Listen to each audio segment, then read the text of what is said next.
નમસ્કાર મિત્રો, હું છું આપનો મિત્ર ગોહિલ ભૈરાજસિંહ અને આજે આપની સમક્ષ લઈને આવ્યો છું ધોરણ 6 વિષય સામાજિક વિજ્ઞાન પ્રકરણ 1. ચાલો ઇતિહાસ જાણીએ. તેના સ્વાધ્યાયના પ્રશ્નોના જવાબ આજના વિડીયોમાં આપણે જોવાના છીએ. તો ચાલો શરૂઆત કરીએ. પ્રશ્ન 1 છે, વિકલ્પોના સાચા જવાબ લખો. ધાતુ અને પથ્થરો પર લખેલા કે કોતરેલા લેખોને શું કહેવામાં આવે છે? 4 ઓપ્શન તમારી સમક્ષ છે. તેમાં સાચો જવાબ છે અભિલેખ. ત્યારબાદ તામ્રપત્ર કયા ધાતુના પતરામાંથી બનાવવામાં આવતું? તો જવાબ છે બી, તાંબાના. 3, ભારતમાં કઈ સદીના પંચમાર્કના સિક્કા મળી આવ્યા છે? તો ઈસવીસન પૂર્વે 5મી સદીના. ઇતિહાસના પુરાતન સ્ત્રોતોનું અધ્યયન કરનારને તમે કયા નામથી ઓળખશો? તો પુરાતત્વશાસ્ત્રી. ગ્રીસના લોકો સિંધુ નદીને શું કહેતા? તો જવાબ છે ઇન્ડસ. ઈસવીસન 2024 એટલે ઈસુ ખ્રિસ્તના જન્મ પછીના કેટલા વર્ષ? તો 2024 વર્ષ. ઈસુ ખ્રિસ્તના જન્મ પછીના વર્ષો કયા નામે ઓળખાય છે? તો એડી. કચ્છમાં ધોળાવીરા ખાતે મળી આવેલા અવશેષો સિંધુ સંસ્કૃતિનું પુરાતન શહેર હશે એવું તમે શાના આધારે કહી શકશો? તો જવાબ છે ખોદકામ દરમિયાન મળી આવેલા અવશેષોના આધારે. ત્યારબાદ પ્રશ્ન નંબર 2 છે, જોડકા જોડવાના છે. પુરાતત્વશાસ્ત્રી તો એ ભૂતકાળને જીવંત કરનાર છે. ફાહિયાન છે તો એ વિદેશી મુસાફર છે. ભોજપત્ર છે તે ભુર્જ નામના વૃક્ષની છાલમાંથી બનાવવામાં આવતું ભોજપત્ર. ઈસવીસન છે તો એ દુનિયાને કાળગણના છે. પ્રશ્ન 3, ખરા ખોટા જણાવવાના છે. અશોકના શિલાલેખો ખૂબ જ જાણીતા છે. વિધાન સાચું છે. ભુર્જ નામના વૃક્ષ હિમાલયમાં થાય છે. તો વિધાન સાચું છે. ઇન્ડિયા શબ્દ ગંગા નદીના નામ પરથી ઉતરી આવેલ છે. તો વિધાન ખોટું છે. તાડપત્ર તાંબાના પતરામાંથી બનાવવામાં આવે છે. તો વિધાન ખોટું છે. બીસી બિફોર ક્રાઇસ્ટ એટલે ઈસુના જન્મ પછીના વર્ષો, તો એ પણ વિધાન ખોટું છે.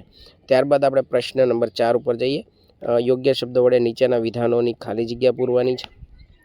ઇતિહાસ માનવ સમાજના ભૂતકાળની માહિતી આપે છે. ભોજપત્ર એટલે ભુર્જ નામના વૃક્ષની પાતળી આંતરછાલ.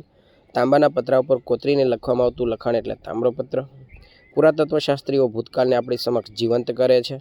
શ્રી હેમચંદ્રાચાર્ય જૈન જ્ઞાન મંદિર પાટણમાં તામ્રપત્ર સચવાયા છે. ભારતમાં ઈસવીસન પૂર્વે 5મી સદીના પંચમાર્ક સિક્કા મળી આવ્યા છે. ઘણીવાર બીસીને બદલે બીસીઈ પણ લખવામાં આવે છે. શિલાઓ પર લખાયેલા લેખાણ અભિલેખ નામે ઓળખાય છે. પ્રાચીન ઈરાન અને ગ્રીસના લોકો ભારતની સિંધુ નદીથી પરિચિત હતા. પ્રાચીન સમયમાં લોકો તાડ વૃક્ષના પર્ણ પર તાડપત્રો લખતા. પ્રશ્ન નંબર 5 જોઈએ. પ્રશ્નોનો ઉત્તર 1-2 વાક્યમાં લખવાના છે. પહેલો પ્રશ્ન છે એમાં, પ્રાચીન સમયમાં પાનથી શાના ઉપર લખાણ લખતો હતો? તો તાડપત્રો કે ભોજપત્રો પર લખાણ લખતો હતો. ભારતમાં મળી આવેલ પ્રાચીન સમયના હસ્તપ્રતો કઈ ભાષામાં છે? તો સંસ્કૃત, પ્રાકૃત અને તમિલ ભાષા. ઇતિહાસ જાણવા માટે કયા કયા સ્ત્રોતોનો ઉપયોગ કરાય છે? તો તાડપત્ર, ભોજપત્ર, અભિલેખો, તામ્રપત્ર, સિક્કા, ઈંટ, પથ્થરો, ઓજારો, ખોરાકના નમૂના, મનુષ્ય અને પ્રાણીઓના હાડકાં, આભૂષણો, પોશાક, ગ્રંથિ વગેરે સ્ત્રોતનો ઉપયોગ કરાય છે. સિક્કાઓના આધારે આપણને કઈ કઈ માહિતી મળે છે? તો સિક્કાઓના આધારે આપણને રાજાનું નામ, તેનો ધર્મ અને સંસ્કૃતિ તથા તેના સમયગાળાની જે તે રાજ્યની સામાજિક, ધાર્મિક, આર્થિક અને રાજકીય માહિતી મળે છે. કયા વેદમાં ભરત નામના માનવ સમૂહનો ઉલ્લેખ જોવા મળે છે? તો ઋગ્વેદ નામના વેદમાં. છઠ્ઠો પ્રશ્ન છે, ઈરાનીઓ સિંધુ નદીને કયા નામથી ઓળખતા હતા? તો હિન્ડોસ. ઈરાન અને ગ્રીસના લોકો સિંધુ નદીના કયા કિનારાને ઇન્ડિયા નામથી ઓળખતા હતા? તો પૂર્વ કિનારાને.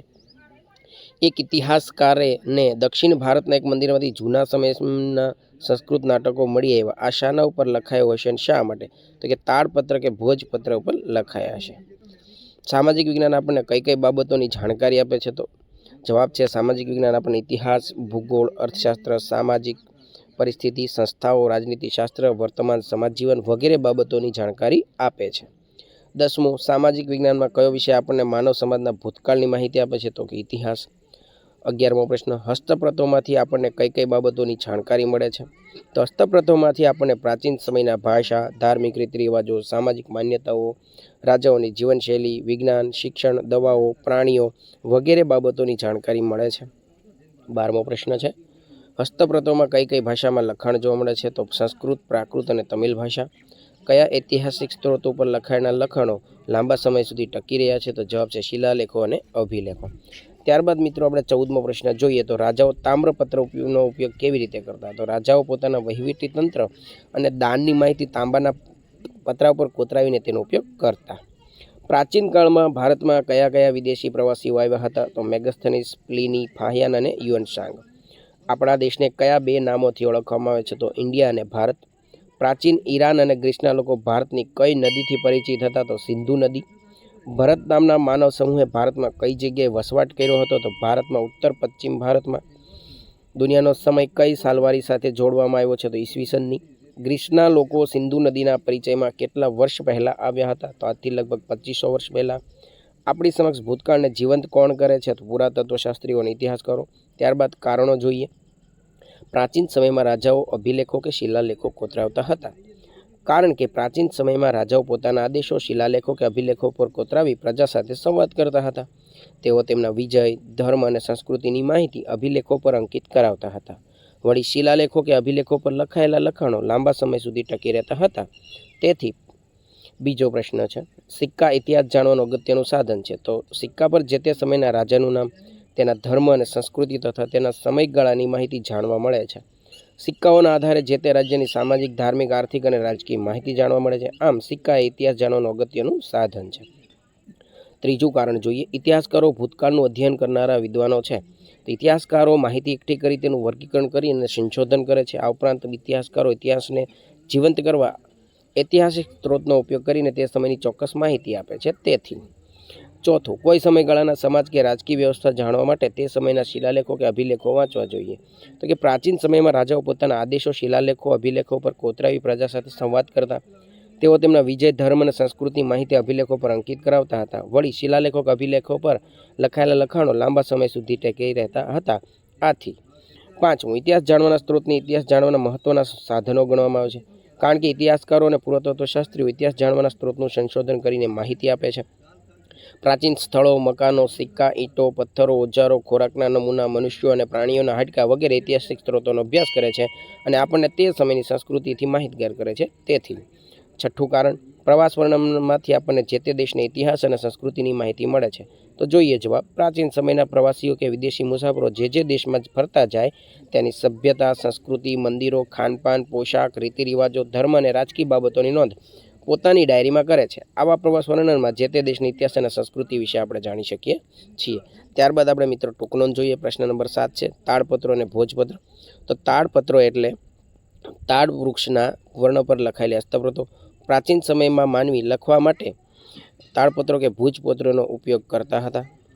ભોજપત્ર એટલે હિમાલયમાં થતા ભુજ નામના વૃક્ષોની પાતળી આંતરછાલ ઉપર લખાયેલા હસ્તપ્રતો.